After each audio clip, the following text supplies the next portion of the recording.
कभी कभी हम पेशेंट्स से सिम्टम्स से पता चलता है हमें कि पेशेंट के हाथ पांव में कमजोरी आ गई है, पेशेंट बेड पे पहुंच चुका है, पेशेंट की वेंटिलेटर की जरूरत पड़ रही है।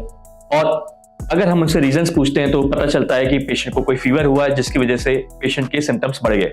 ऐसे में जब हम आगे डायग्नोस करते हैं तो हमें पता चलता है कि पेशेंट को गुइलेन-बारे सिंड्रोम या जीबी सिंड्रोम है। नमस्कार दोस्तों, मैं doctor Kunal Barauni, senior consultant neurologist. आज हम इस वीडियो में बात करेंगे जीबी सिंड्रोम या फिर जिसको हम कहते हैं गुइलेन-बारे सिंड्रोम। जीबी सिंड्रोम एक गहन न्यूरोलॉजिकल प्रॉब्लम होती है जिसकी सिम्टम्स बहुत भिन्न तरह के होते हैं। कुछ लोगों में ये सिम्टम्स जो पैदा होते हैं सुनपन से शुरू होते हैं, झंझनाहट से शुरू होते हैं, लेकिन वो इतनी तीव्रता से बढ़ जाते हैं कि हाथ पांव में कमजोरी पैदा हो जाती है। और अगर फिर आगे सिम्टम्स बढ़े तो पेशेंट बेड पे भी आ सकता है। किसी मरीजों को वेंटिलेटर की जरूरत पड़ जाती है, जो कि 25 से 30% लोगों में हमें दिखता है। अब ये गुइलेन-बारे सिंड्रोम होता क्यों है? अगर हम वजह की बात करें तो गुइलेन-बारे सिंड्रोम की वजह जो होती है वो एक ऑटो इम्यून कंडीशन है। ऑटो इम्यून कंडीशन का मतलब ऐसी बीमारी जो हमारे इम्यून सिस्टम हमारे सेल्स को नष्ट कर रहा है। और ये ऑटो इम्यून सिस्टम या ऑटो इम्यून सिस्टम क्यों खराब होता है?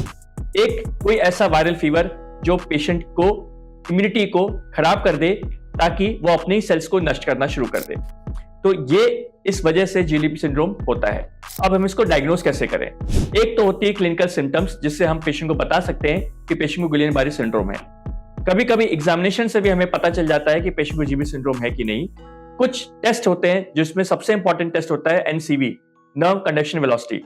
ये एक एनसीवी टेस्ट ऐसा टेस्ट होता है जिसमें हम नसों की मात्रा को चेक करते हैं, ये पता लगाते हैं कि वो कितना काम कर रही हैं। गुइलेन-बारे सिंड्रोम में नसों की तीव्रता जो उनकी काम है वो बहुत कम हो जाती है और काफी हद तक वो डेड कर जाती है।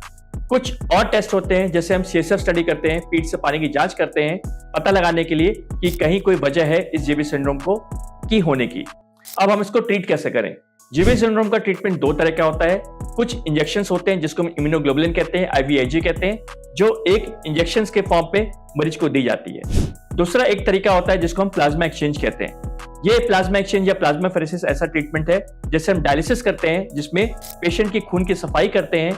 इस सफाई में जो गंदी एंटीबॉडीज हैं जो हमारे नष्ट कर रही हैं सेल्स को, उसको हम बाहर करते हैं ताकि हमारे सेल्स जो नष्ट हो रहे हैं वो बचा जा सके। अगर मैं बात करूं इसके प्रोग्नोसिस की तो गुइलेन-बारे सिंड्रोम को अगर हम जितनी जल्दी ट्रीट करेंगे उतना रिजल्ट अच्छा होता है। ये एक ऐसी बीमारी होती है जो हर एज में हो सकती है, लेकिन कॉमनली हम लोग बच्चों और एडल्ट्स में देखते हैं गुइलेन-बारे सिंड्रोम। अगर हम इसको सही टाइम पे ट्रीट करें, इसको हम सही टाइम पे डायग्नोस करें तो काफी हद तक इस बड़ी बीमारी से बचा जा सकता है। Thank you.